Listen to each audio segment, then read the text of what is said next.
Hey, we're back. This is John. Hey, it's Paul. And it's Eric. And it's What If Geeks. And we are here with another Geekly Weekly. This is 2 in a row. I don't know what the fuck we're doing. We're trying to get our shit together.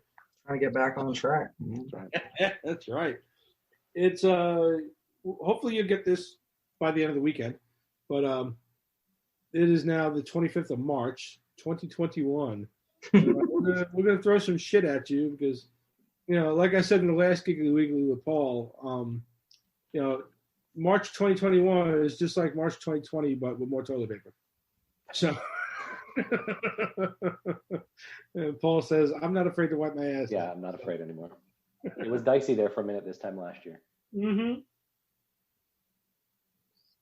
So, I still have some stockpiled toilet paper left over. Not quite out yet. I will never. I'm like Scarlett. I will never go. Yes. As God is my witness, I will never go hungry again. I was trying to think of something. I will never go soiled again. There you go. But at my age, it's probably coming pretty quick. Nobody's perfect. Yeah, never trust a fart.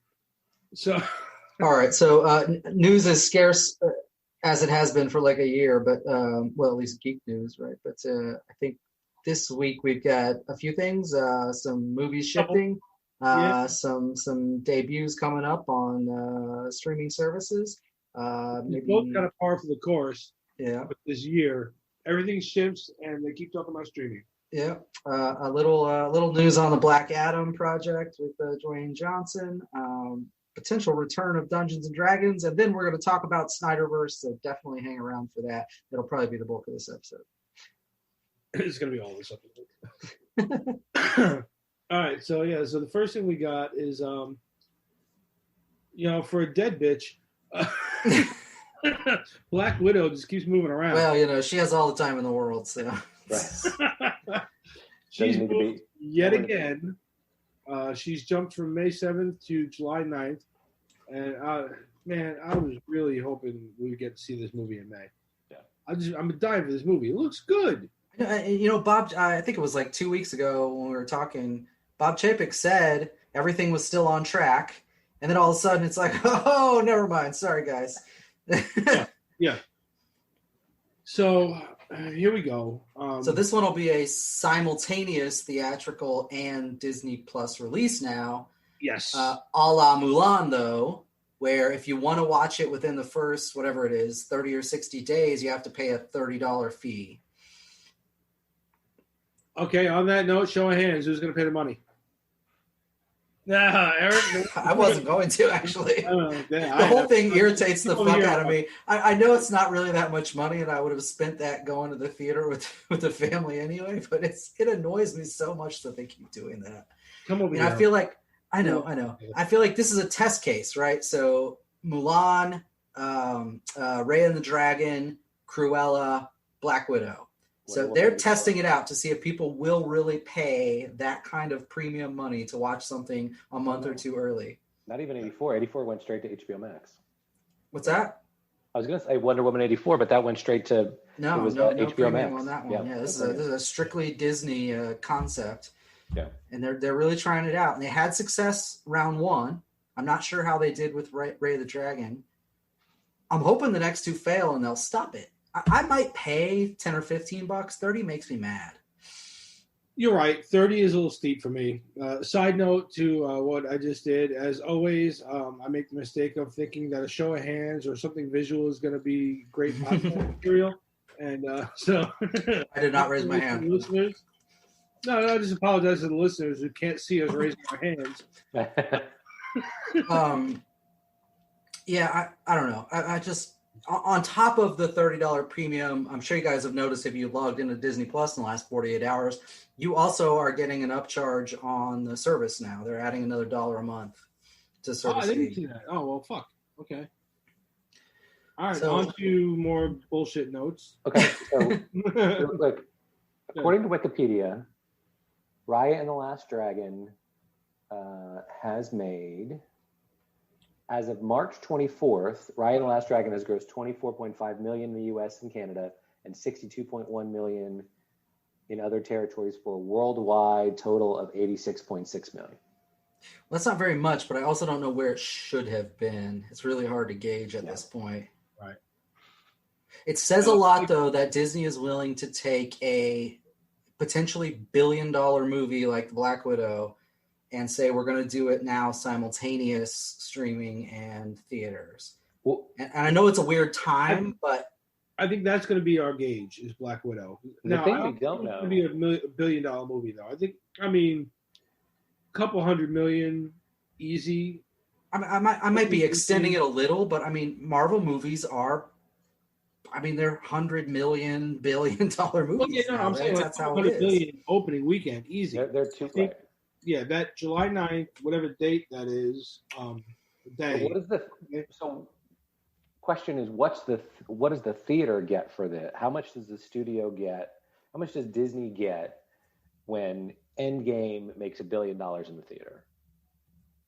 A lot. How much of that do they keep? Theaters mostly make money off of concessions. Yeah. The theaters actually get fairly small amount. So for ticket sales, there's somewhere around a little less than half goes to the theater, and the rest goes back to the studio. Okay. So they're already at a disadvantage just on the ticket sales, and then they do get sales off concessions and whatever. But so you're wondering why your popcorn is $45? Right. Yeah. So I mean, if you have a $10 movie ticket, which I think is probably pretty close to a common amount, less than half of that, about $4 or so, goes to the theater. Okay.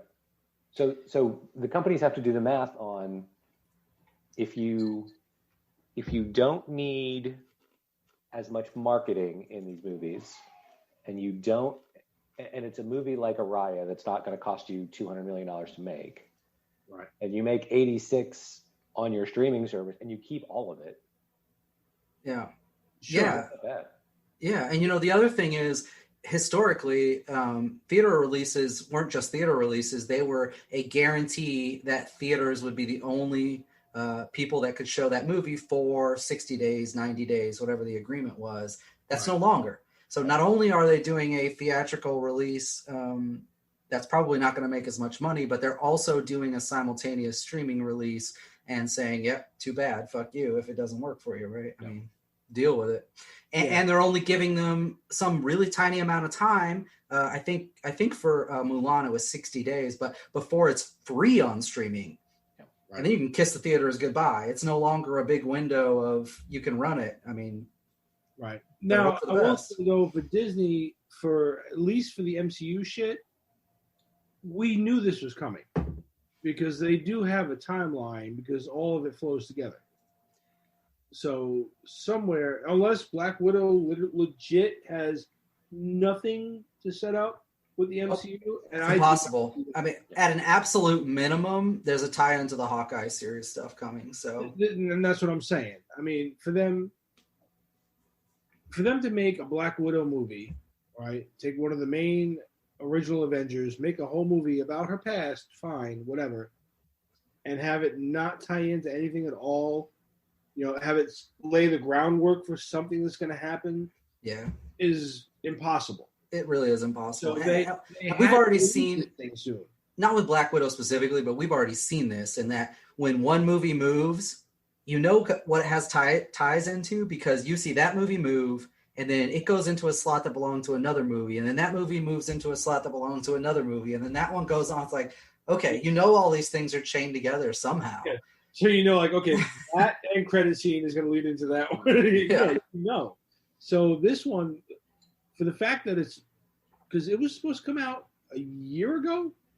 over a year ago, for it to not have come out yet, and now they're still rolling out the Disney Plus series, they were reworking shit trying to figure stuff out. Yeah, so the original release date, not quite a year ago, but May 1st, 2020 was the very first one. So it's 10 months ago. But, when they moved it the first couple times, all the other phase movies also shifted. So this is the first time, I think, where they've moved it and nothing else is moving as far as we know. But they're also only moving it a tiny amount, right? I mean, it's a short move, and it still stays within before the Hawkeye release and some other things. So Right. So, so definitely it's going to have a tie into something. and it's not going to hurt them too bad for moving it. I don't know why they moved it. Did they even give a reason, or he just said, I fucked up? I mean, they gave the like standard COVID production, blah blah blah, but no, not really. Yeah. Not an acceptable excuse, anyway. Yeah. All right, so Black Widow's moving to July 9th. Yay. I think it's probably more to do with them testing out streaming platform and how much money they can generate than anything else. That's my personal opinion. I don't know a goddamn thing, but that's what I think. Probably a lot of in-house setup to try to figure out how they're going to recoup money, but we'll see. All right, so the other one that's moving, or the other main one that's moving, is Cruella. Well, no, it's not moving. Sorry, it's just going straight to streaming, right?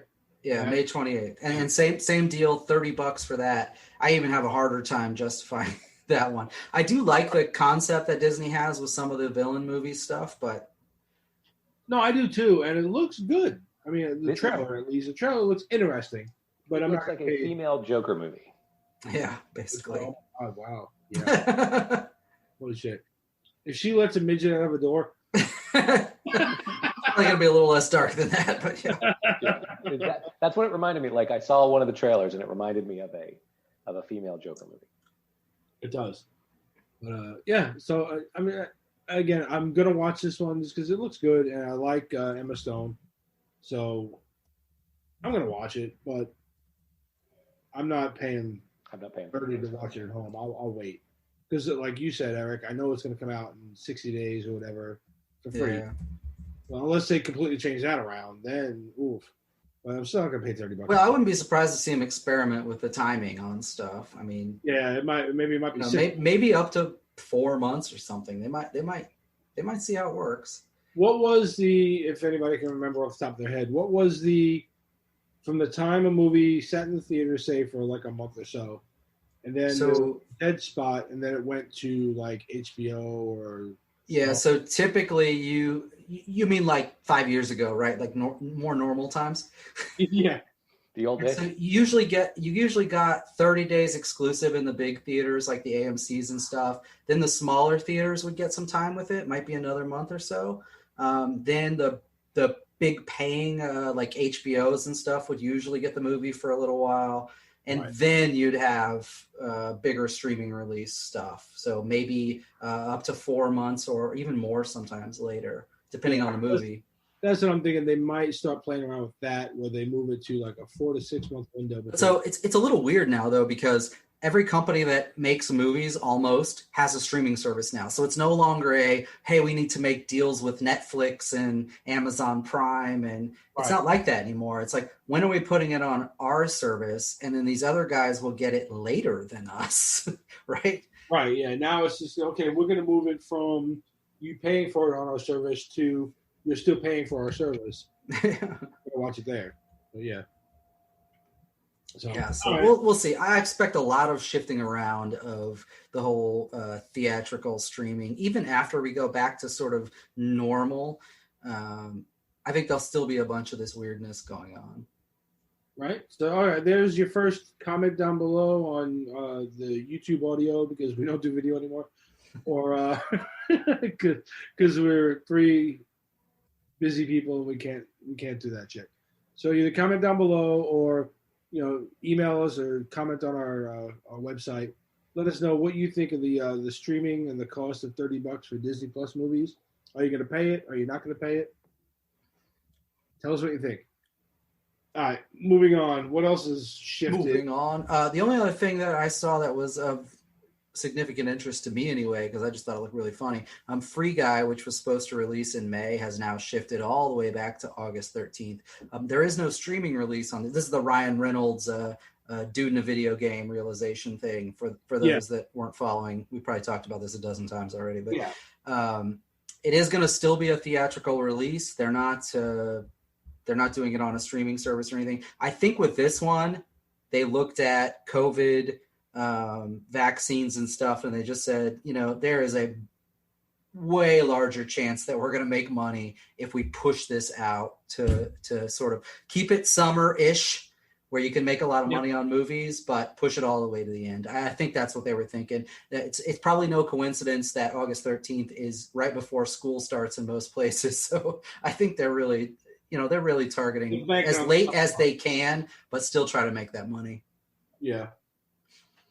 It sucks because I want to see this one, but honestly, depending on, the state of the world, I don't know, because Paul and I did have this conversation last week.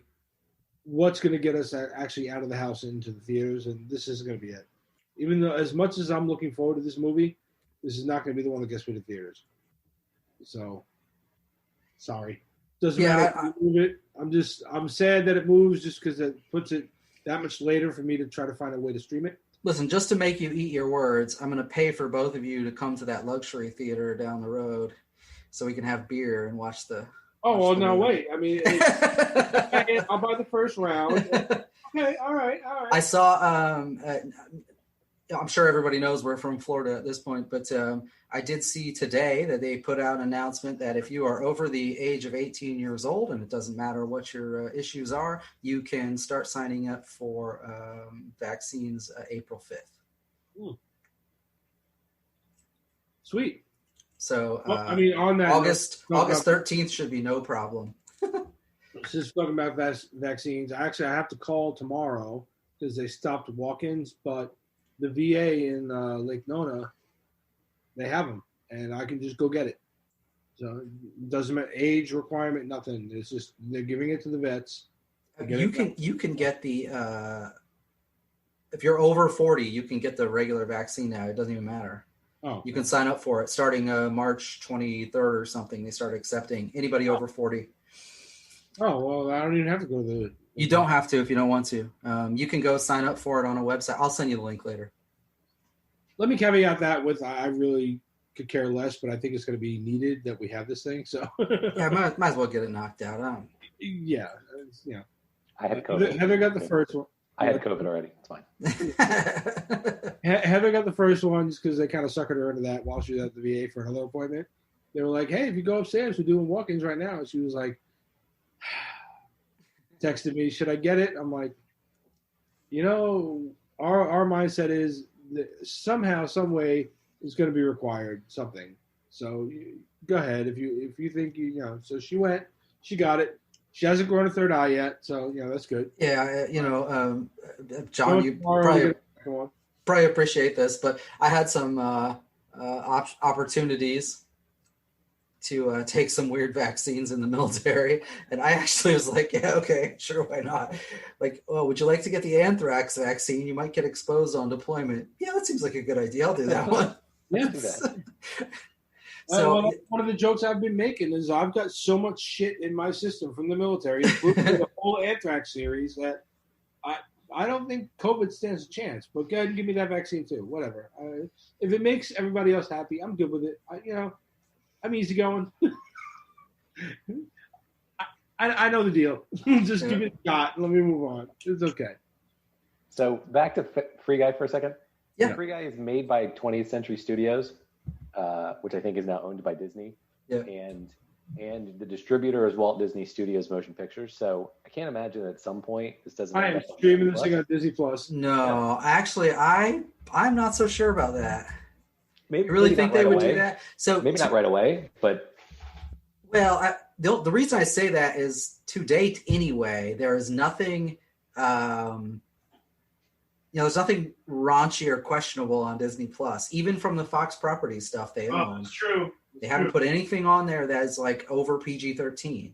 In fact, there's been a big debate about like Deadpool and stuff. Does it end up on there? Is the next movie going to be PG-13? I mean, I feel like they're avoiding it. throw it on Hulu. They'll throw it on Hulu. Hulu is their answer for some of those other things. Yeah. Well, but I don't see them doing it, straight to streaming or at the same time, but they'll give the theater, what do the theaters have now? 30 days, something like that. Yeah. And then you'll put it on Hulu. Yeah, potentially. Yeah. I mean, that's the one. August 13th seems like a safe date to me. I'd be happy to go watch that ridiculous movie in the theater with you guys if you're up for it. And especially the theater down the road that has the alcohol. So we can just do that. We're not advertising that, by the way. Don't drink. Don't drink. All right, so moving along, we spent way too much time on that. Paul, you stuck Invincible on the list. Yeah. Invincible is a comic book from the creator of The Walking Dead, Robert Kirkman, and it is now an animated series coming to Amazon Prime starting, if you hear this, tomorrow, March 26th. It's a story of a kid who is the son of kind of the greatest superhero in that world, analog to Superman, and he begins to develop powers, and there's a sort of group of kids that he's with, and I've heard, I've not read the comic, but I've heard great things about it. It won a bunch of awards and is recognized as a great comic, and so looking forward to it coming on Amazon Prime. It is the J.K. Simmons is the voice of the dad. There's a couple other notable voice talents in there, so I think it's going to be really good. You said it was made by Robert Kirkman? Yeah. Yeah. I missed that part, sorry. But yeah, no, I'm really looking forward to this. I've read a handful of the comics. I want to get back into reading them again because it was good. I just kind of got lost in my threshold of everything I'm trying to do at once. So keep going. I'll be right back. Yeah. What I read was really good about it. So I liked it a lot. I think Eric, you'll probably like it. It was a little bit more, I don't want to say like adult, but more a little bit more mature take on the superheroes and what they go through and that kind of shit. So then this kid being like basically essentially the son of Superman, and then shit kind of escalates from there.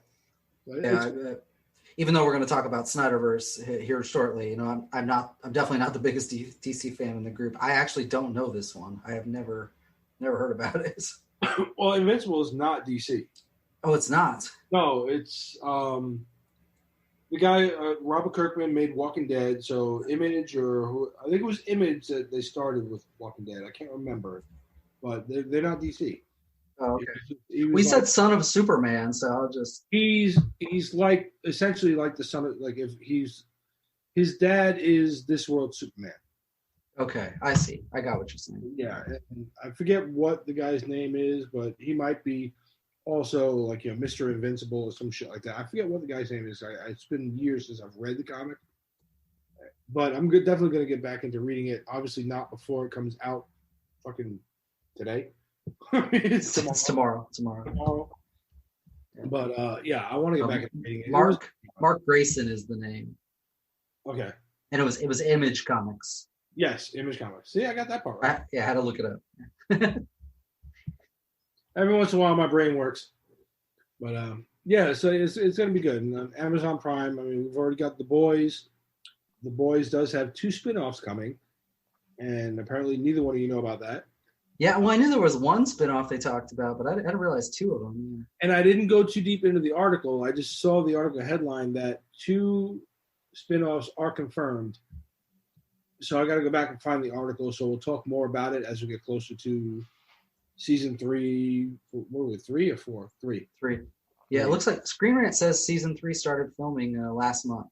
Yeah. So I guess they are roughly on track. So that would mean they'll wrap filming for season 3 in September. Probably not going to see it before the end of the year, but early next year. Yeah. So I think closer to the end of the year, we'll find out more information on the other 2 spinoffs. But I think one was supposed to be like a college age group of kids or kids at a school, much like X-Men kind of thing. I don't know what the other one's supposed to be, but this article said 2 spinoffs are coming. They could do a really cool. The comic book mentions different hero teams, right? So like the I guess the sort of minor leagues, the C team, the minor leagues are the feeders, right, into the 7, right? Like I think one's called Young Americans, and there's a couple others. Yeah, that's where Starlight came from. Yeah. Yeah. Cool. They could. And they could do something like that where they could lead into that one by having her go back and visit them or some shit like the first episode. Because she does that in the comics. She goes back, at least in a flashback, goes back to visit them, and there's a whole thing in there. But yeah, so they can do something like that. But there's definitely some type of college age, whatever, coming. And I really want to say it's going to be something similar to like an X-Men, Xavier Institute type of vibe. I think it's their G-Men that they do. So we'll see. I see. One of the spinoffs has got not just Eric Kripke, but also Seth Rogen and Evan Goldberg involved in it for production. It could be really interesting. I'm more in now. Shit. All right, so spend enough time on that. We'll get further into that when we get more details. Next thing we want to talk about is Black Adam. Oh yeah, so a quick one on this. I mean, this is the starring your future president. Yeah, starring a future president, right? So on that note, have either one of you watched any of the Young Rock? No. It's not horrible. Is that right? Yeah, it's pretty funny. And I'm telling you, the more I watch the show, the more I keep turning to Heather at the end of every episode, and I just go, "Oh, he's making a statement." The whole thing is wrapped around him doing an interview with the guy who plays Jimmy Cho. He plays Russell Park in this. He's an interviewer, a news guy, and they're interviewing him because he's running for president, and he's telling stories of his past. How funny. Harrington. So there's like 4 different like versions of The Rock that you see when you include actual Dwayne Johnson, and but the guys that they've got to play like younger versions of him are good actors, and it's funny, it's humorous, it's definitely him. It's almost like a subtle way for him to bear all on his life in a slightly fictional state, and then in 4 or 8 years drop his hat in the ring to actually run for president. And it's like, well, just go back and watch the show. You got my whole past. Right. It's out there. So it's genius, actually, is what it is. But I'm telling you, this son of a bitch is running for president. So Black Adam's going to be our president here pretty soon. Black Adam is set to release right before Christmas, December 22nd, ideally, in theaters. Sure. Dwayne Johnson, of course, plays Black Adam. What they announced recently, and where we're bringing this up, is that Pierce Brosnan apparently signed on to play Dr. Fate, which to me is kind of weird and interesting, I guess. But well, I mean, Dr. Fate's somebody that you barely ever see his face in the comics. Right. Yeah. Right. He's always in a gold helmet or whatever. Yeah.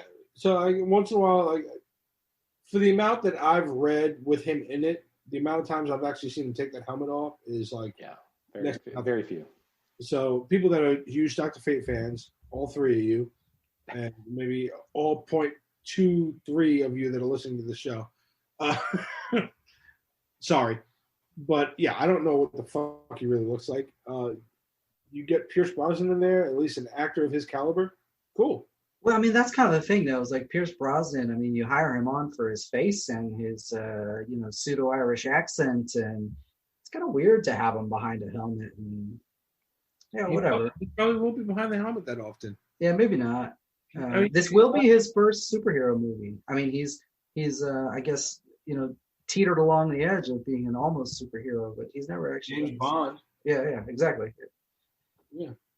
So who else is in this? I actually don't know most of these people, but it might as well throw it out there since we've got it up here. So Aldous Hodge plays Hawkman, Noah Centineo, Atom Smasher, and Jimon Hunsu, who has been in a whole bunch of stuff, but nobody knows his name, is playing the Wizard.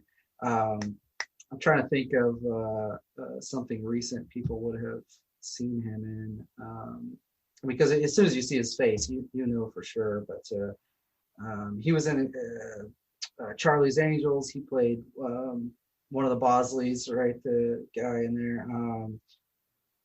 Shazam, he played the Wizard in that, of course. So that's who he's playing. Yeah, he's playing the same character. Yeah. But it's just funny. I see that guy everywhere, and I'm sure a lot of people do. And I never I never can. Yeah, like what is his name again? It's because it's not it's because it's not Americanized or whatever. So, yeah. But anyway, so that's where that is. Anything else you guys want to talk about Black Adam? I mean, it's kind of weird that this is sort of a side offshoot, like Shazam-ish sequel thing with Joy. It just seems strange, kind of how they're doing it, but it's in the Shazam universe, so I wonder if it's if Shazam will make a cameo in this or something, or probably at the end to set it up for the next one. Maybe. Well, another thing we've talked about 100 times because we can't help but repeat ourselves. But I mean, DC has a history of not linking things together very well, and then redoing storylines over and over again. So who knows? Yeah, and we're gonna get more into that here in a little bit. Well, yeah, we are. But now this one, though, I mean, it's funny because this, at least Dwayne Johnson being Black Adam, was discussed way before even Shazam came out. Way before. We've been talking about this for a long time. So I'm glad it's finally wrapping or doing whatever they're doing, and then they're going to wrap it up and get it out this year. Because I can't wait to see it. I think you can't perfect cast anyone almost better than like Dwayne Johnson as Black Adam. I mean, like, Chris Evans became Captain America for everybody. But before that, you would have been like, he was Human Torch. He was Human Torch in 2 movies, right? Yeah. But he became Captain America, and you can't think of Robert Downey Jr. as Tony Stark. You can't think of anybody else now. As soon as you say Dwayne Johnson is Black Adam, you're like, I see it. Yeah, that makes sense. It's a given. So, yeah, I can't wait for this fucking movie to come out. So back to what we were talking about with Black Widow or something, Free Guy, does this get you into theaters? If Free Guy doesn't get you into theaters, does this get you into theaters? I mean, this is almost the last day of the year. If it didn't release like 3 days before Christmas, it might get me into a theater, but I'm not watching a movie 3 days before Christmas. Well, it depends on what day is December 22nd. It's got to be a Thursday, right? It's always Thursday or Friday. I mean, they never do anything else. So it's a Yep, it's a Thursday. Wednesday. Was it Wednesday? Oh, so really? Well, like, all right, that Friday is Christmas Eve, so we have our big Christmas Eve party, so there's no way I'm going there. Maybe the Thursday before, if we've got, like, if I can take the day off, or maybe that night. But knowing Heather, she's got me prepping the house for the next day anyway, so probably not. I would like to see this in the theater, so probably after Christmas. Maybe Sunday the 26th. Sunday. Black Adam Sunday. Mm-hmm. Yeah, I can see going to see it. I could definitely see going to see this in the theater. Especially like, you have family home. Oh, fuck. This year, I'll have my entire damn family home for Christmas. So, yay. Because the adult kids are moving back, so yeah, that'll be great. So they'll be here. So I mean, they're here for every Christmas every year anyway. But usually one of them will like roll out right after, or just roll in right before, or whatever. So they're gonna be here. So everybody's gonna be here. We might as well go see a movie on the 26th. So that sounds good. All right, there you go. December 26th. I'm going to see Black Adam. Okay. COVID be damned. I'm gonna put that on the calendar. We'll see if that happens. All right, so moving along so we can get our way to Snyderverse. Another thing I saw announced, and it just seemed funny to me, is that Dungeons and Dragons movie franchise, if you jokingly want to call it that, has been around for a couple decades now, and they've done a few different movies, but for whatever reason, they seem to be getting some traction recently. So they've got a D&D movie in the works with Chris Pine as the lead star, which is, I think, impressive for what it is, sure. Especially considering the previous movies. And then also a live action TV series for Dungeons and Dragons, which they got Derek Kolstad, who directed the John Wick movies, in to direct this. So some interesting stuff. Kolstad actually did an interview recently where he was talking about his plans for the live action series, and it was weird the way he was describing it because he's not giving any plot details. He's trying to describe it like abstractly or whatever. And he said his plans for the show, he compared the storytelling of it to Rambo First Blood meets Jaws. Like, what? For a Dungeons and Dragons movie? What the fuck are you talking about? So I'm not sure where the hell that's headed. I don't know, but it sounds good. Yeah. I mean, you could have just said, like, okay, picture Game of Thrones set in Dungeons and Dragons. And right. Yeah. Because that's got to be where all this is coming from. A movie and a TV series based on... Yeah, I think the resurgence is weird, right? So IP, right? Very popular. But, like you said, the last movies have not been great. Or the last even vague based on... Well, yeah, you had a theatrical Dungeons and Dragons movie circa 2000, which was kind of weird, but I mean it did okay, I guess, for what it was. And then there was a couple sequels that may have been in the theater, I don't know, but I felt like they were direct to DVD for the most part. Nothing really popular, nothing really money generating, and then all of a sudden you're like, oh yeah, movie and live TV series, and we're gonna hire a famous actor, and we're gonna hire a famous director. Like, okay, yeah, so let's see what happens. This has got to be coming on. Like a studio finally scraped enough money after Game of Thrones. Or so. Yeah, I think Game of Thrones, maybe Witcher a little bit. Yeah. I think they've just seen some things be successful, and they're like, well, they probably were like, don't make it like Dungeons and Dragons with some kids in the basement kind of thing. Like, you got to be a little more abstract with it, but the setting works, the dragons work, right? The monsters, go for it. That's the only thing I can imagine is really going I'd love with. to see this lead into them bringing back like the animated series from the 80s, and maybe like drop the whole thing on a streaming service, and then like pick it up from like 30 years later. Right. They're adults or whatever, and they've got, because there's a lot you can do with that. So there's another interesting thing here with the movie in particular. Paramount Pictures is leading the development, but they got Hasbro to go in, co-produce, and co-finance the production with them. So there is definitely a toy line immediately following this movie release. Yeah. So they're probably really going to ham it up with whatever they can, big crazy creatures, stuff they can sell as toys. Yeah. Well, of course, if it's Hasbro, every toy is going to be non-gender specific. And sorry. So too soon. Yeah, the movie is supposed to come out May of 2022. I have no idea on the series. I have no idea when that's releasing or what format they're using or what channel they're going to do it on. Yeah. Streaming service. I'm interested in it though because I love, like I said, I grew up playing the Dungeons and Dragons like original game with the dice, and like you made out your character sheets and everything. I never got into it to the point of like some of these guys, like the really big nerds, that did like the whole the action figures and the board, and they did like that. Granted, I think it looks cool. I could never see spending money on it, so we just did like the character sheets that you kept your stats and your treasure and everything on, and then we had the dice, and we just it was all imagination. It was a lot of fun, and I know to Paul's point before we started recording. It was also a gateway to hell, and we were going to die. And Paul, if you want to talk on that for a second, that'd be fun.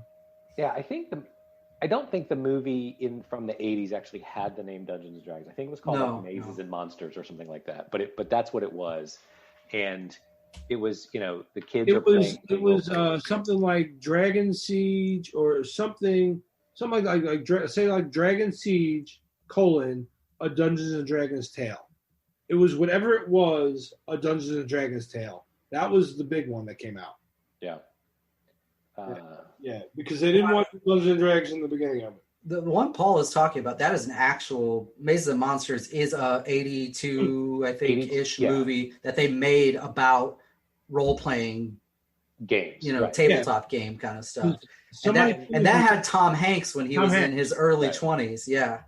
I think that was actually his first time he ever had a leading role in a movie was that movie. Yes. I'm pretty positive.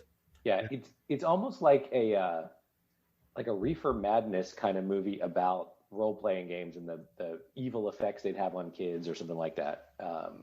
It's one of those kind of movies.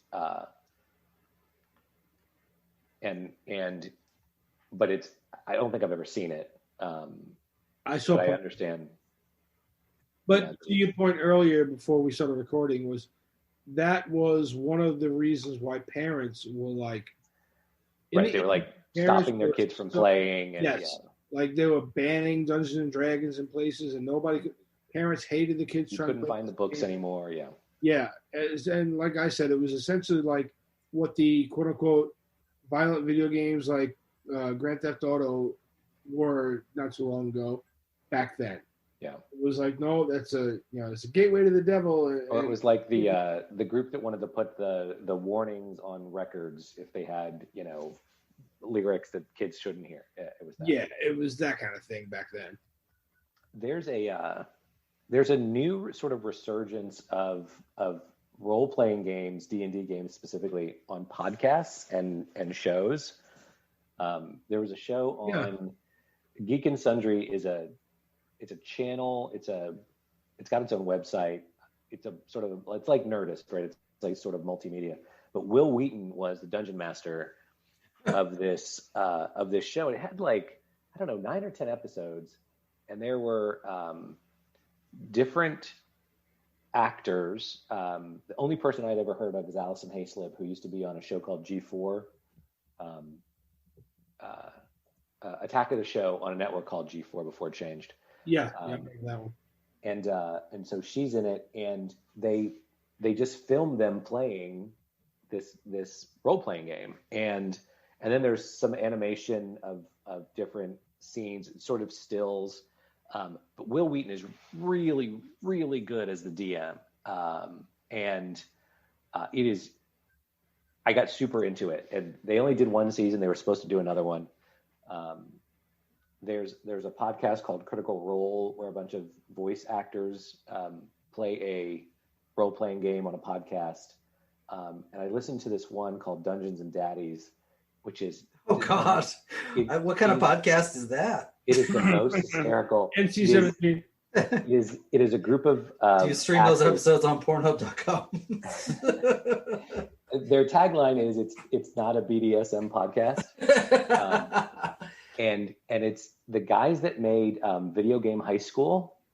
If you've ever seen that on YouTube, they have a production company called Rocket Jump. Anyway, you're gonna have to send all this shit to us in the message too. Oh my God, it's hysterical. So the setup is that there are these dads, and they're taking their kids to a soccer game. They're all in the same K-12 school, and on the way they get transported into the Forgotten Realms, right? The land where Dungeons and Dragons is. And this podcast is hysterical. And the boys get kidnapped by this presence, and the dads have to go and get them. And there's a stay-at-home coach dad, and a hippie granola druid dad, and a rock and roll dad, and a sort of nerdy stepdad. It's great. All the people on it are hysterical. There's there's 4 or 5 others. There's one called Nerd Poker that is that, the comedian Brian Posehn? Posehn? Yeah, that's him. He hosts that one. He was in The Mandalorian. Yeah. Yeah. Yeah, it's there's a lot of stars and celebrities and voice talents doing D&D podcasts where they actually just play D&D in a podcast, and it works. Yeah, there's one that I started listening to, and I kind of fell in love because I got into other podcasts, but it's kind of to the same effect. But these guys, it's called Hello from the Magic Tavern, and they're like podcasters, but they wind up getting sucked into a tavern in Dungeons and Dragons or something like that. So they're podcasting from the realm of Dungeons and So Dragons. funny. Yeah, so it's kind of funny. Yeah. So all right, I'm looking forward to it. How about you guys? Sure, I'll watch this. Yeah, I mean, I think maybe it's time, right? So, what I was going to say before we went off on that crazy tangent is in the early to mid '80s, there was a lot of D&D-esque movies that we watched and liked. Mazes and Monsters is a maybe very obvious example, but then there's other stuff like Kroll and Conan the Barbarian and Hawk the Slayer and who knows what else. But there was a lot of that kind of on the edge of that, stuff. So maybe it's time. Love to see this. Yeah, I would love to see this lead into a little bit of a resurgence of that. I used to love those movies growing up. Hell, the Dungeons and Dragons cartoon was one of my favorite cartoons growing up. So yeah, I would love to see this like grow into something bigger. Like I said, a resurgence for the genre would be fun. Well, we'll see. I mean, there's plenty of people at home to watch stuff, so maybe it'll catch. Hey, look, if this pushes and it makes some money, then that He-Man series or movie can come behind. So, all right. So I guess that leaves us with. All right. So now we're going to get into the meat of this episode. We are going to talk about the Snyder cut of Justice League, and one spoiler alert. Spoiler alert for me too, because I actually have not watched it. However, the caveat being that I decided we need to get this review out because everybody's doing it. So if you guys are going to click on us at all, it's going to be because we did this review. So, so these guys have seen it. Paul and Eric watched it, and I did listen to a couple of podcasts talking about it already. So I kind of know what's going on in it. It's not going to stop me from watching it. I just, with everything I got going on between work and then doing this and doing side projects with Heather on our crafting business, I don't have enough time to get it all in before any review we do would be relevant. So relevant. There you go. Relevant. That sounds very regal. I like it. Yeah, there you go. We're going to be relevant now. So, that being said, so I think I have not seen it, but we're going to review it. So you two are going to do most of it. Well, I think we can do a formal review later, but I think we're going to talk pretty heavy about it now. Yeah. We'll try not to do too many big spoilers if I can help it, but there's enough going on in the DCEU that regardless of whether or not we wind up coming back and doing a full-blown review after I've seen it, we're going to be talking about this thing. Yeah, and so part of the discussion today is actually intended to be about Snyderverse, right? What would have been and maybe what could be after this. But I think before we get there, because the people have petitioned at this point to say, hey, bring back that Snyderverse now. They saw this cut. They'd come out and say, look, this is its own thing. They did. But money talks. They also said there was no Snyder cut. Yeah, that's very true. And I think we, and not wrongly, said there is really no such thing as a Snyder cut. Like, there may be a bunch of footage. Yeah, there may be a bunch of footage that's unfinished or whatever, but, somebody would have to do real production and put that together. Warner Brother put up the money for that. They did that. They let him refilm scenes. Because in our defense, the special effects. Yeah. In our defense, back when they first started this release the Snyder Cut hashtag and everything, it was a long time ago. It was after the first Justice League came out a couple years ago, whatever. And it was panned, basically. I didn't think it was completely horrible, but I didn't like it. It was whatever. It was okay. When they started the release of Snyder Cut, we all said, there's no Snyder Cut because at the time they Warner Brothers had said they had just brought in Joss Whedon to kind of massage it and make a movie out of it after Snyder's daughter had committed suicide and he left. And that's how we went into it. So that's a defense. That was why we were saying that. Yeah, and we found out sometime later that they allowed Whedon to reshoot a big chunk of the movie and do it in his way.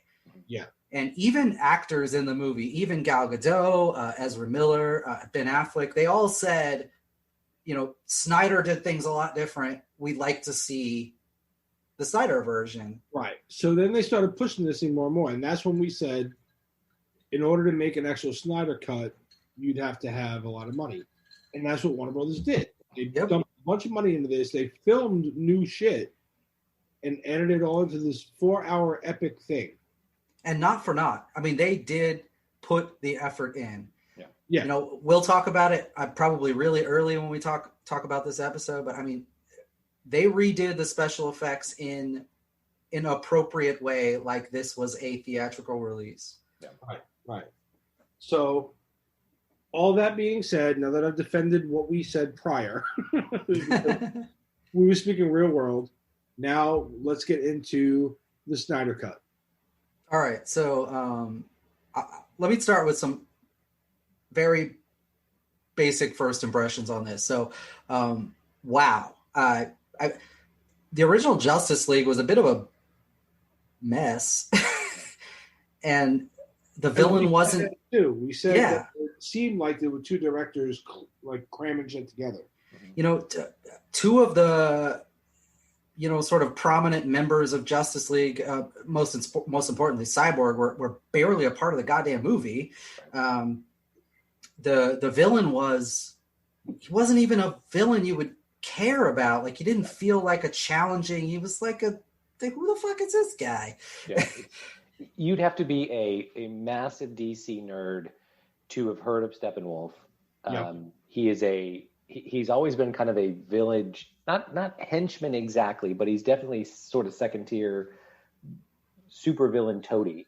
And they made him out to be in the Whedon cut, right, sort of this be all end all. And and we've talked about this before, because DC was late to the party, and you couldn't have Darkseid as the big bad because Marvel had Thanos, both I think created by Jack Kirby. They look remarkably similar. It just wouldn't work. It wouldn't have worked. Yeah. So when they announced Steppenwolf, I honestly thought the Justice League was just playing Guitar Hero. You're right. I was like, all right, whatever. Yeah. So I think we said in previous conversations, you can't just undo Steppenwolf. Like, there's no way. I know I said that. I was dead fucking wrong. Dead wrong. Like, they erased the Steppenwolf from the original Justice League. He doesn't exist. It's not the same character. He is a big bad now. He is in the movie, yes. Yeah, in this movie. Yeah. And he has like a believable motive, and I mean, he's a powerhouse. Yeah, because in the first one, okay, I can speak to this part, because in the first one, he was all about looking for the mother box and doing what mother wanted, and that, like, so it was just kind of this weird thing. That, like, his motivation was weird. So hopefully this isn't a spoiler, but in this revised version, one, he's a badass. Two, he has betrayed Darkseid, and his only goal is to make up for that and get back in his good graces and sort of return to the world of the dark or whatever. That's why I did the spoiler alert in the beginning, because we're going to spoil the shit of this. Yeah. I heard that. I heard essentially Darkseid tells him, "You owe me so many worlds." He owes him like half of 50,000. 60. I think he said 60,000, and he's only done 10 so far in this movie. And one of the plotline things they add in is that Darkseid is looking for this anti-life formula so that he can control all life, and it happens to be found on this Earth. And Steppenwolf is trying to use that as hey, I don't need to get you 50,000 more planets. I found the one thing you want and need. It's here. I will get this for you, and then I can be back in your good graces. Yeah. For the guy that hasn't watched it yet, we're going to talk about that in a minute. But he also feels like a character that he may want to be in Darkseid's good graces and get back into there, but like, he could annihilate a motherfucker. He doesn't need Darkseid. Like, right. That is the one big thing they fixed, is that he is a real powerful. None of the Justice League without Superman can actually stand up to him. Right. Cool. And I can't even explain to you how different it is. When you see him the first time, you're going to be like, what? Well, in the trailer alone, he looks way better. Yeah, I mean, he's one of the things that we made fun of. He's very demonic, but in a like, I don't know, in a very different way, where he just seems like this uber buff, super strong, like massive sort of non-humanoid creature that will fuck some shit up. And then he has this crazy ass like living armor that fucking moves around when he's like it's almost like a Spidey sense thing. Like when somebody says something or does something he doesn't like, the armor like flares out a little bit and shit. It's like a part of his person, a part of his personality. Like it reacts in the movie to things that are happening. It's really fucking cool. It's nothing like the comics at all, but it is really fucking cool. All right, sweet. So now I know I've heard, and I only know this also because when Paul and I started recording last week, Heather and Noah decided to sit down and watch it. Remember, Paul? Mm-hmm. And we had a very humorous interruption, guest appearance of my wife at the end of our episode. But they started watching it, and she had to stop me for a second. She's like, "Can you come in here a second? I got a question." And she was like, "Is this the same thing? Whatever." I'm like, "Yeah, no, kind of, whatever." But it starts off with Superman dying, right? Mm-hmm. Okay. Okay. There you go. Like I said, I'm going to be very minimal in this part of the episode. Yeah, that's okay. So in the original, we get from. Oh yeah, go ahead. It starts from the end of Batman and Superman, where Superman dies, but there's he lets out in the Snyder cut. He lets out a I don't know, like a death rattle or like. Yep. His last breath like goes across the planet, doing some damage, and that's when everyone realizes what had happened. And then the movie's darker. It's actually darker than it's way darker. In the first one, you get almost a tribute to Superman in the beginning, like all the wonderful things he does. Yeah. And this one, it's like he's dead and the world sucks. Yeah, that's how we're gonna start. And it's like it's raining when Lois Lane is going by the thing, and everyone's super sad, and it's gloom. Like it's always gloomy in this world now, and it's got a very different tone to it. So Superman was their hope. Yeah, and it is lost. It is lost in this movie, like completely. Yeah, all the way up to the moment where they bring him back, and then it doesn't even come back yet. They leave it hanging. Well, we'll get to that in a minute. But no. The skies are always gray. It always feels like it's wet outside. There's these longer scenes of Lois and her sadness, and Clark's mom and her sadness. There's the scenes where you're introduced to Cyborg and who he is are all much darker. Much darker, yeah. Then there's some weird stuff that, like, when you're introduced to the Flash, he's trying to get a job at his dog store, right? Yeah. This actually becomes a theme in the movie, weirdly. Him trying to get like a real job and not be a superhero. Yeah. Yeah, he's trying to finish school so he can be a crime scene investigator. And he goes. Oh, it ties into the TV show and like in the comic. He's a bad guy. Yeah. His dad's in prison, right, just like the show. And his dad tells him, don't come back, whatever. So you see him trying to be this dog guy. Outside, you see that he catches the eye of. I don't even think they ever name her, but it's Iris. I don't think so either. Yeah. But it's Iris. She was walking down the street. He's in the store. She's walking down the street. They catch eyes. She gets in her car. You see the big trucks coming. Car doesn't start, so she's a little bit late. The guy drops his burger, so he goes to the intersection. When just before, as they have the crash and the Speed Force starts, Barry sort of blows out of his shoes. Anyway, he goes over to save her. This scene takes forever. Yeah, slow-mo in this. If I could pause you for 1 second on that slow-mo thing that happens there, unfortunately repeats in about 7 other fucking scenes in this movie, where it's like a slow-mo scene that like it might have been a 30-second scene, but they literally slow-moed it to 7 minutes long, and Why the movie you just have to watch it. Yeah.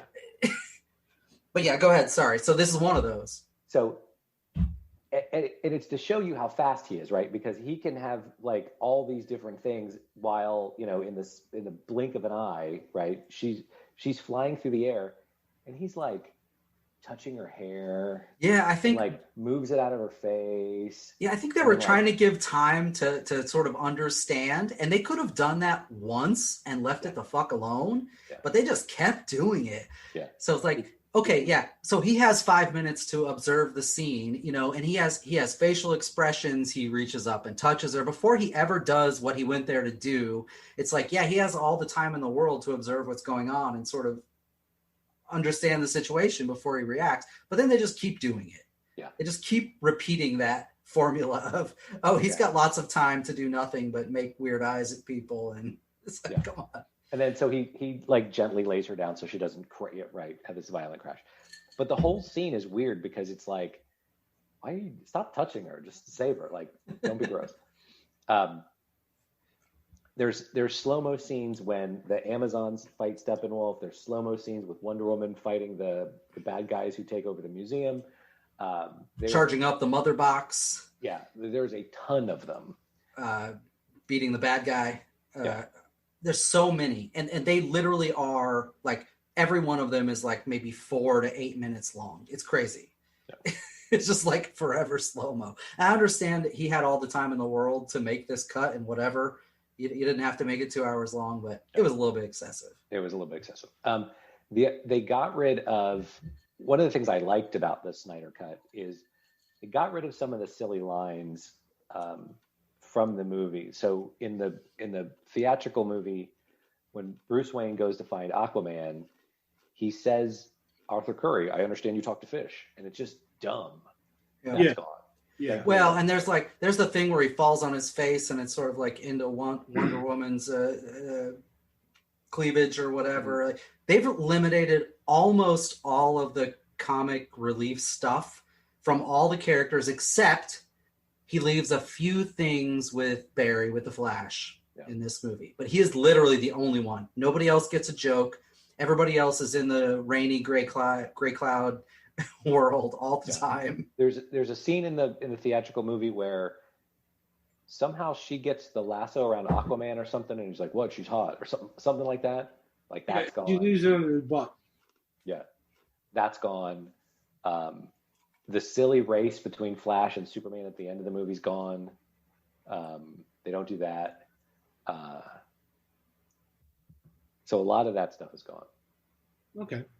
And what we should note here too, just not that we put a ton of stock in Rotten Tomatoes, especially with critic reviews, but the original movie with Whedon had 40% critic and 71% user reviews, which 40% critics kind of bad, but 71% user reviews, not that terrible. This new one, 73% critic, 96% on the user reviews.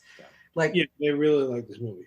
You know, just taking it relative, it is a massive difference, despite the fact that it's too long and has some excess. Yeah, sure. A lot of excess, actually. I also think that fanboy and girls who wanted this movie to happen for so long, anyone who would have, gone on social media with a hashtag release the Snyder Cut, they were getting on Rotten Tomatoes and pumping this movie up. Like, there's no way this was going to have something. Yeah, so it's definitely skewed. Yeah. I'm not so sure, though. I actually feel like this is a 2x better movie. Seriously. It's better. Okay. Well, I mean, I can't wait to watch it. So one of the things you're going to get here is, if I were to look at the Snyder Cut and say, how could you have made this into a movie? Well, you just made it into 2 movies is how you did it. And you had one that was sort of a bit of backstory and lead into now. And then you have the whole play out with the villain and the Justice League and all that. But what you get in this movie is the backstory stuff, the lead up to what is happening. The whole first and second, I think, act are all backstory. They're all shit that happened in the past, like to help you understand why the Justice League even needs to exist, why Batman even wanted it to exist, why any of this happened. was all that lead up story, and it's all about Aquaman. It's all about the Amazonians. It actually has a whole lead in story about, well, not a whole lead in story, but a lot of reference about Green Lanterns. Yeah. Even though they're not part of the Justice League Whedon movie that we saw, they become part of this to help you understand how it all connects together, how everything worked. He really did good justice to that. And I don't know where the fuck he got all that footage. I guess they filmed it for his cut, but I mean, it's a lot. There's a brief amount of it in the Whedon cut. I don't think you understand how much there is. I mean, it is ridiculous. No, I don't. The Whedon cut touches on Steppenwolf saying this planet's ripe for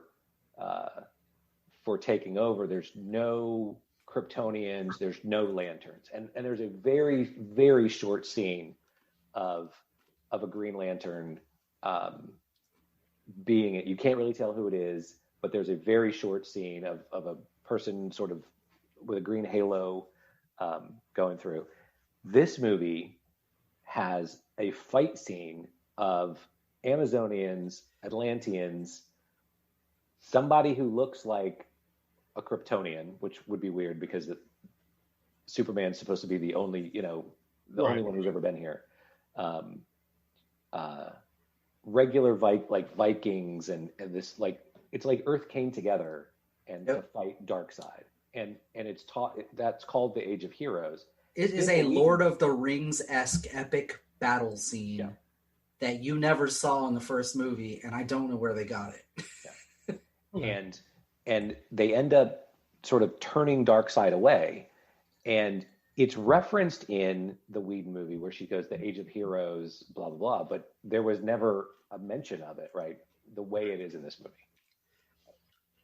But like the the Flash slow scenes, it's a little bit too much. It's a little bit too long. They spend a lot of time on it. Yeah. You know what I mean? I'm not saying I don't appreciate it, but I mean, there's probably 10, 15 minutes dedicated to that sort of build up to that battle of all the heroes of the world, fighting against Darkseid kind of thing. That it is long. Right. All right. Listen, real quick. Heather just came in. She's got a headache. You guys we can keep going here. You guys have watched it. If Eric, you're recording? All right. If I just bow out, you should keep recording with the two of you, right? I suppose. So, well, there you go. Just do the review, and it saves me from being spoiled anymore. And then you're going to come back, or what? Yeah. No, she's got a headache. I'm going to go hang out with Noah for a little while. I'm going to let you guys review it, and then when I watch it, we'll do another little mini review. All right. Yeah, I'll let you guys do it. Go get it. All right, and and somebody let me know how if Darkseid was already on Earth, how he forgot that Earth has the mother box in the anti-life equation. Because I can give you the answer to that. They give you the answer to this. He says at one point, I've turned 100,000 worlds to dust looking for this, and I don't know where it is. Earth is nothing to him. It wasn't even a thought. Okay. All right. He knew there was a planet that resisted. He knew that the thing he wanted lived there, but he didn't know where it was. He didn't know anything. He had, and he has no idea what Steppenwolf is doing other than bringing him planets. Okay, he doesn't know where he is or why or when. Yeah. What I heard was like, well, he was already here once, but it's basically more like you and I driving by like a black Hyundai on the street. Yeah, exactly. Find him again. Okay. All right. Cool. Keep reviewing, and I'll just say goodnight, Tony. Now, and you guys go and do your thing. Okay. I'll hit you up later. I'll text you. All right. All right. Sounds good. See ya. All right, so where the hell were we? Oh, side note, one very shocking thing that you'll notice, and you might unnotice like I did and think it went back to normal, but it wasn't. The whole movie is done in 4:3 aspect ratio. I don't think I noticed. Yeah, so I actually didn't. So I noticed 4:3 scenes here and there, and it might have been new content. And I thought, oh, well, it just went back to 16:9 and maybe later I saw 4:3 again. And then a friend of mine said, no, the whole thing is 4:3. Watch it again. And I'm like, I'm just not watching it again. It's too fucking long. But skipping through, I'm like, holy shit, the whole thing is, even the things I thought were 16:9 ratio are actually 4:3. And they have the black sidebars. I think you forget after a minute. So I think you see a new scene that you haven't seen before, and you notice right away, oh shit, that's 4:3. That obviously came out of the new footage. And then after 15 minutes of watching, you forget. Yep. And you think it's 16:9, and then another new scene pops up, and you're like, oh shit, it's back to that 4. But no, the whole thing is that way. The whole thing is 4:3. And so what I didn't notice, and my friend pointed out to me, Hector, if he's listening, it says actually at the very beginning that the movie is 4:3, and that's because that's how Snyder wanted it. It was done on purpose. This isn't a mistake. It was exactly how it's supposed to be. And I didn't even notice that disclaimer at the beginning. Yeah. I didn't. And now I watched it in parts. Like, it took us, 3 nights to get through it. Yeah, it took me 3. I told you I fell asleep the first time I tried to watch it, and then I went around for a second time, and I actually stopped in the middle, and then I came back for a third time to finish it. But another thing that's great about this is, at least if you're watching on HBO Max, is that it's markered, and he divided the whole things into chapters, and so there's markers for each chapter, and so you can sort of watch each chapter is maybe 30 minutes ish, maybe a little more, 45 for some, but you can watch a chapter and stop, and it is definitely a very good breaking point. It's fine to do that. So I think that works well, actually. I think the other thing in this cut, in the Snyder cut, there's more character development than there is in the Whedon movie. There's more character development, and there's more characters. Yeah. So the characters popped in that we haven't seen, and I think maybe we'll get that in a minute, but there's definitely way more character development. They've spent a lot of time sort of, it's funny too, because you're going to notice a very different world when you watch this, and that Snyder wants things to be sort of turmoil and sad. And the time he spent on character development was not, it wasn't a broad spectrum of character development. It was like, why is this person motivated to do X? Why is their world shit? Why do they want to, like, it's interesting. It's like, it was very like, we're going to take them from a dark place to a slightly less dark place, along the movie. You see Cyborg go from he hates that he even exists, right? Yeah. He could annihilate himself when you first see him and be happy. To ultimately, and he goes through a lot of stuff, right? They replay his origin and the car crash and everything else, and his mom dies. To then he watches his dad die, right, to heat the mother box up. And then he ends up, because he kept saying at the beginning, I don't need anybody, I'm good. Like, he ends up in this sort of family almost, right? Like, he actually likes being around them, and that has a purpose now. Yeah, the family I have, or whatever. Yeah. Not the family I was given, but the family I have. Right. Bruce Wayne, for the first time, in his, like, he's dark, right? Batman's dark, and now he's got faith, right? And he's like, I have faith, Alfred. Yeah, he actually says that as a line point that I don't think was in the first movie. He makes a point of that. Alfred says to him, why do you think whatever it is, why would you do this? Because I have faith.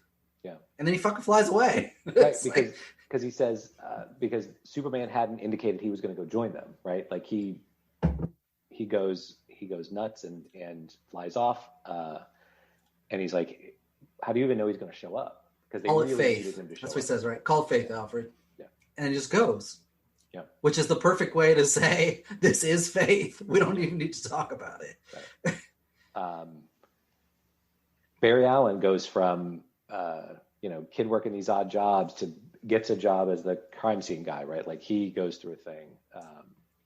So yeah. Yeah, but it's all put in sort of an odd context. So like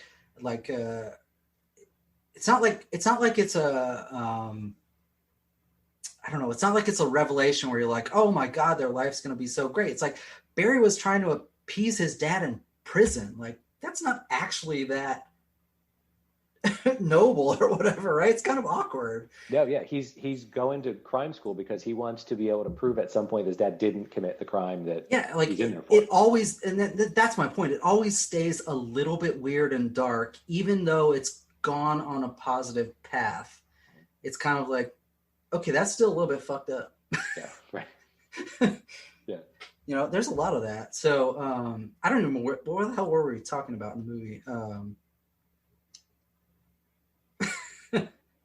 I think the other interesting thing is Wonder Woman kills people. So right? he's definitely got to show it, but when she claps the bands together and blows the bad guy out the thing, like, you got to imagine all that's left is the hat. They show it one time though. Spoiler alert. I mean, she cuts a motherfucker's head off. So yeah, yeah, we'll get to that in a second. Yeah. So yeah, I think that's the other. The Whedon movie to me felt like the whole thing is we have to wake up Superman. We have to wake up Superman, right? This felt like, yeah, we need to wake up Superman, but when they get to the nuclear plant, wherever he built this thing, like they at least had a plan. Yeah. And I never got that sense from the other movie. It was always like, wake up Superman and everything will be fine. It's almost like there's a point at which Snyder's almost making fun of the original movie, because there's a line, I think, where they said, oh, well, at least we have a plan now. Right. Yeah. Oh, okay. Something we forgot to do on the last go around. But yeah, but you know, even that, the whole thing, just like, it never gets out of the darkness. Like, they were working up to a point of bringing back Superman, and they were sure it was going to work. And then he comes back, and it's like, you spend a lot more time thinking, oh, fuck, that didn't actually go the way you thought it should. I feel like the Whedon film, I don't recall, I don't want to go back and watch it because it's not that great, but I don't remember, I thought they left with him. I don't remember him getting there in the nick of time to save them. Yeah, no, I think that is different. You mean where he pops in and basically takes the Steppenwolf axe? Yeah. And he's like, I'm not impressed. Yeah. Yeah, I feel like that was done very differently, yeah. Yeah. I think they knew long before that moment in the original that he was probably going to make it back. Yeah. They kept it very dark here, and like, he's not the person you thought he was. He's I think Cyborg says, or maybe somebody says, you know, it's his body, but it's not him. Yeah. Yeah. He doesn't wear the blue suit, right? Nope. No red and blue suit, black. Kryptonian rebirths. I forget what they called it in the comics. It's the it helped him in the comics. It helps him absorb more of the sun rays so that he can get. Yeah, I think faster. I'm probably wrong, because I'm not nearly as much of a DC fan as you guys, but I feel like I was a little bit reversed in that something happened in the world and the black suit was supposed to help him with the sun's UV rays, whatever the hell it was.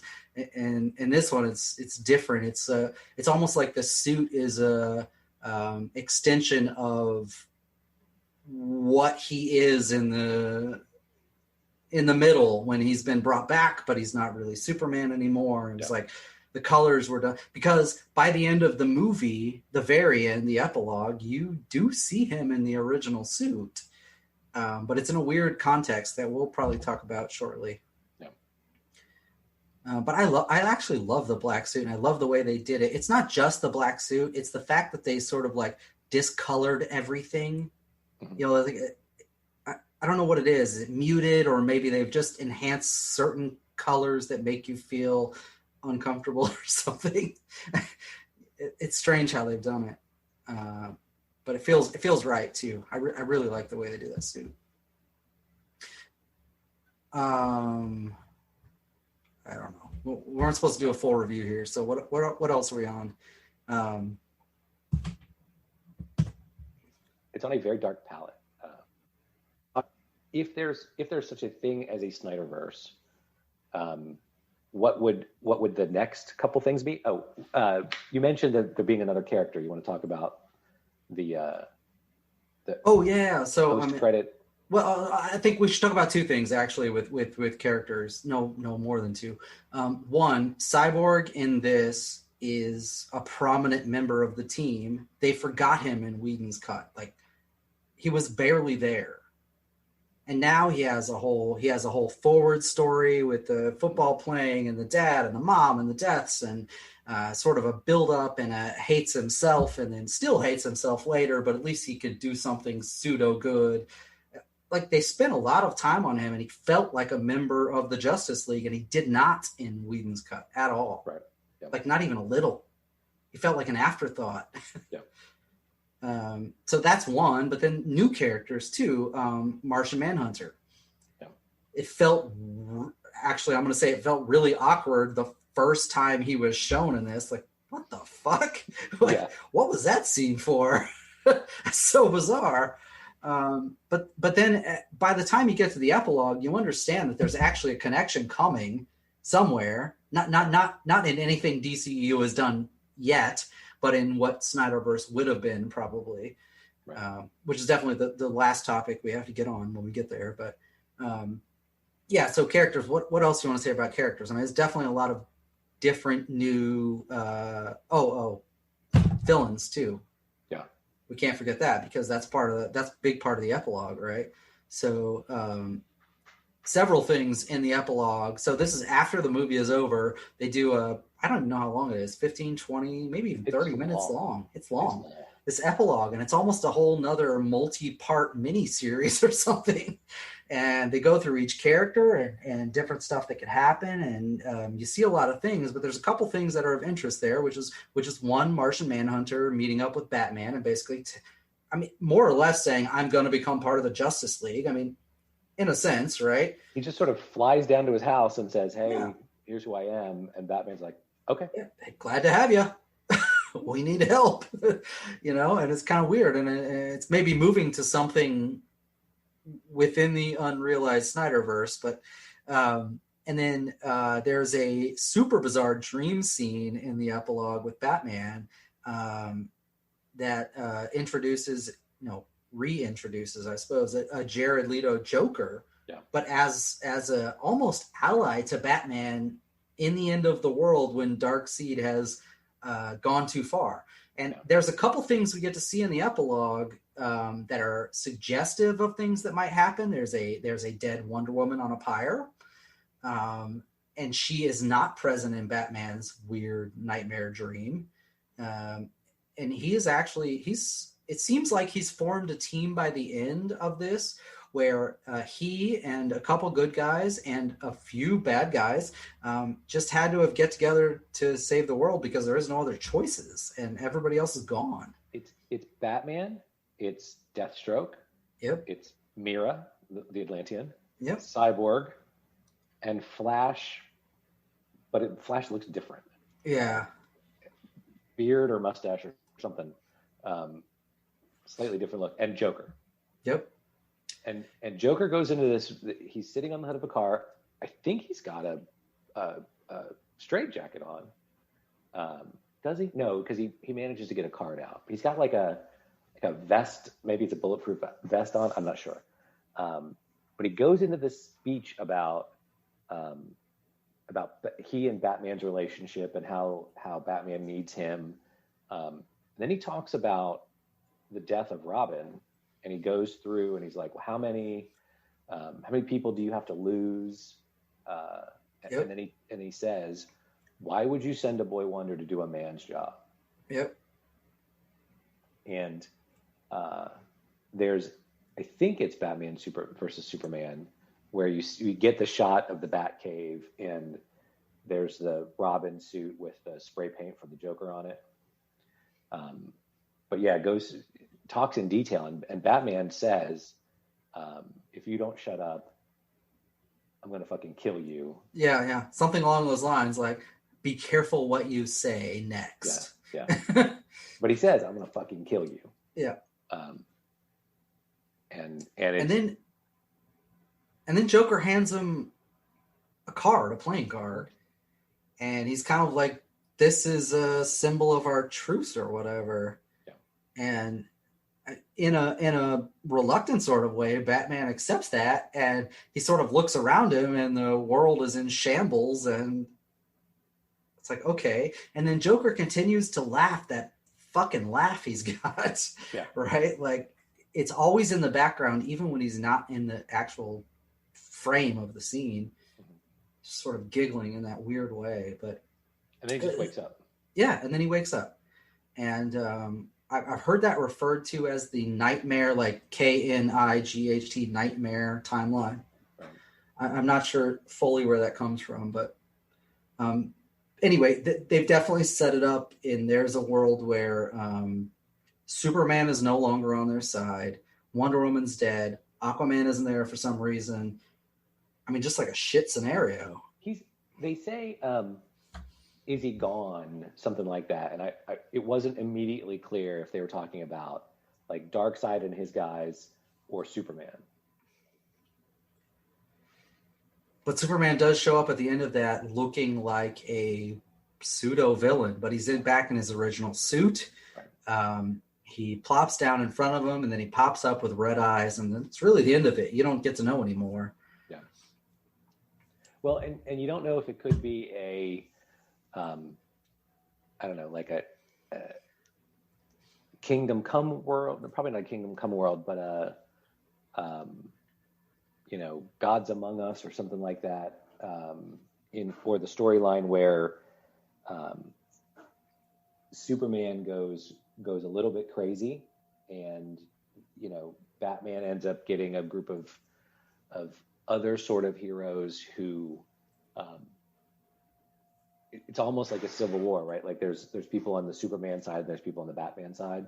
Mm-hmm. Injustice. Yeah. You made me think of something because you said Gods Among Us.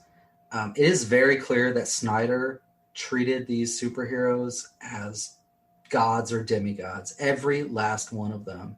Even Batman, awkwardly, who is like the odd man out in all this, he doesn't actually have any superpowers. He's rich. And in fact, of the few joke lines that are left over, most of them are along that premise. Yep.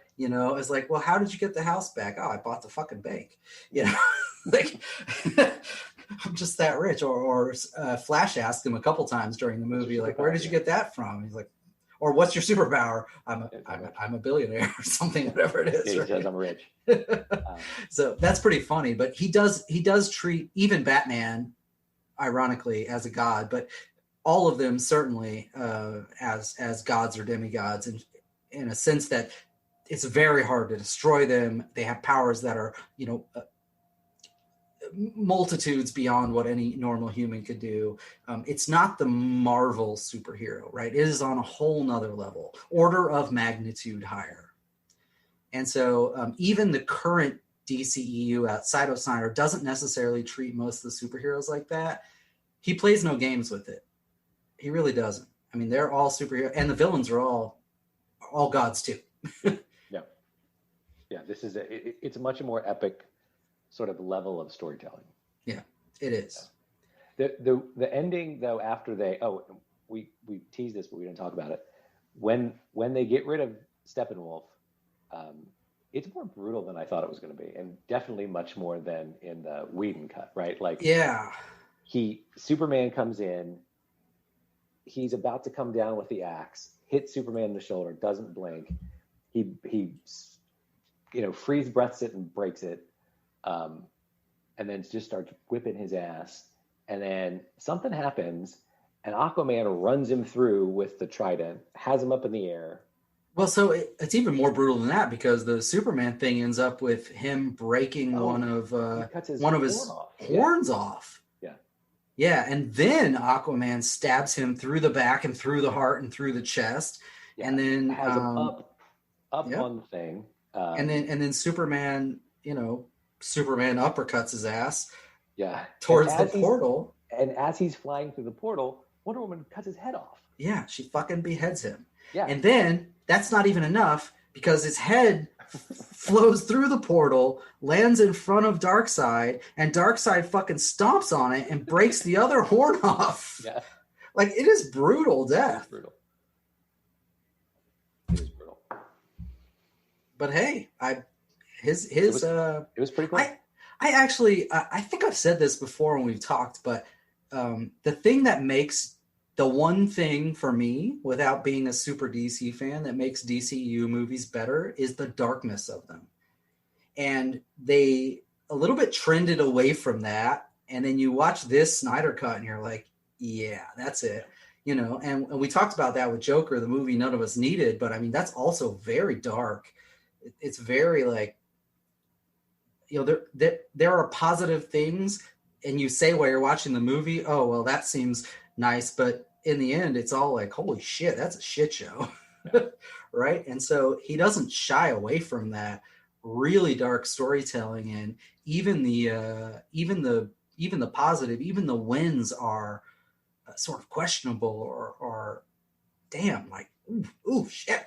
The one of the things after Darkseid steps on Steppenwolf's severed head, there's a setup for what could come next, because he says, I guess we'll do this the other way, get the Armada ready. Yep. Right. And so there's plenty of times in either the animated DC movies or others where he brings the war world to Earth. And so that's the next setup is, okay, you beat Steppenwolf, but he's coming. Yeah. That's the setup.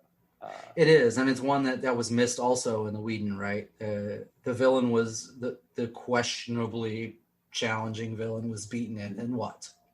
Right. Now nothing. We're good. Yeah, we're good. There's a weird scene of them all standing heroically after they win, right? They're literally all just standing like doing that for a minute that I thought was weird. And then it goes into the epilogue and then the nightmare. Yeah, so I mean, it's interesting. Again, WB has said there is no future for the Snyderverse. I'll say again, money talks too. So who knows? But you know, there would have been a Ben Affleck Batman solo movie. There would have been a Justice League 2 and 3, whatever they would have been called. There would have been extensions for that. Clearly at this point, although it was never officially announced, he had some ideas about Martian Manhunter and what was going to go on there. And then Jared Leto Joker was definitely coming back, and introduction of Deathstroke, which could have been a whole nother Lex Luthor storyline.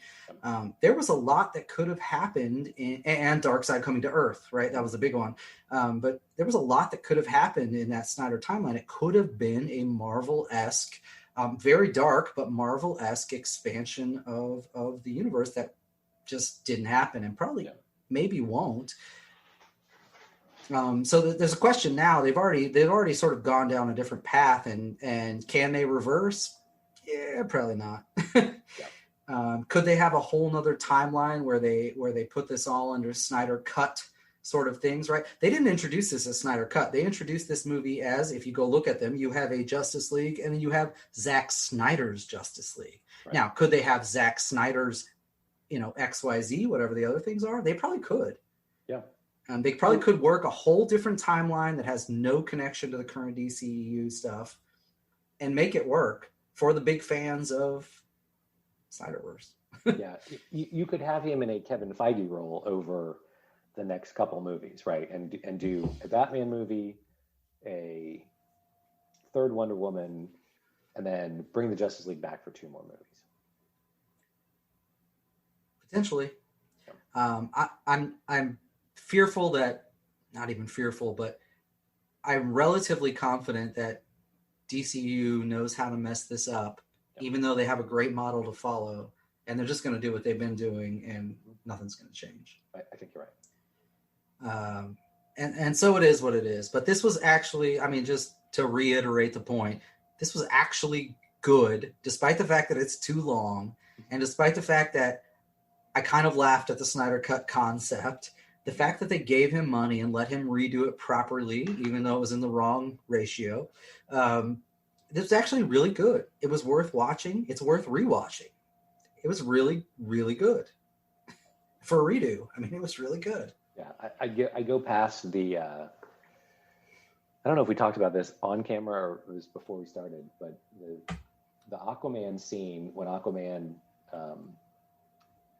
leaves Bruce Wayne and the Icelandic girls sing this song to him, or just one girl sings the song, and then smells his sweater. Like that creeped me out.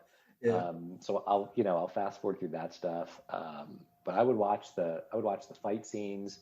I would watch the nightmare timeline thing again. There's some parts I'd watch again. Yeah, I think it's really well done. I think if you're gonna throw, I don't know what they threw at him, but you're gonna throw a few $1,000,000 at somebody to sort of reshoot some things and redo the special effects. This is actually a really good way to do it. And it's not the only movie that people have said, give me an X cut, right? So maybe there's a sort of weird niche fan genre thing where you could do recuts based on what a director would have liked if the studio didn't get involved, Yeah. Maybe. You very rarely get 2 bites at this apple, and Warner Brothers got it. Yep. Yeah, and they're going to squander it, I'm pretty sure. But yes. Probably. All right. Well, that was a hell of a long time talking about that for not even an official review. But anything else? No, that's all I got. All right. I guess you got the first good night. So how do we John typically ends this with, all right, join us, follow us, like, subscribe, hit a bell. Yeah. Follow us at What If Geeks on Facebook, Twitter, whatifgeeks@gmail.com. Whatifgeeks.com website. Yeah, there you go. I think that's most of it. He already said goodnight, Tony. So goodnight, weird Icelandic girl that smells Aquaman sweater. I'm going to go with goodnight, Steppenwolf, forever. Forever. All right. Well, that was fun. I guess I'll just send this over to John to edit. Okay. It's 2 hours long. Yeah, it is. I think you and I only talked about that movie though for probably 30-40 minutes. It wasn't that bad. Yeah, we were at an hour and a half before we even started. Okay, yeah, because we had breaks and stuff. Yeah. All right, cool. All right. All right, talk to you next week, man. See you. All right.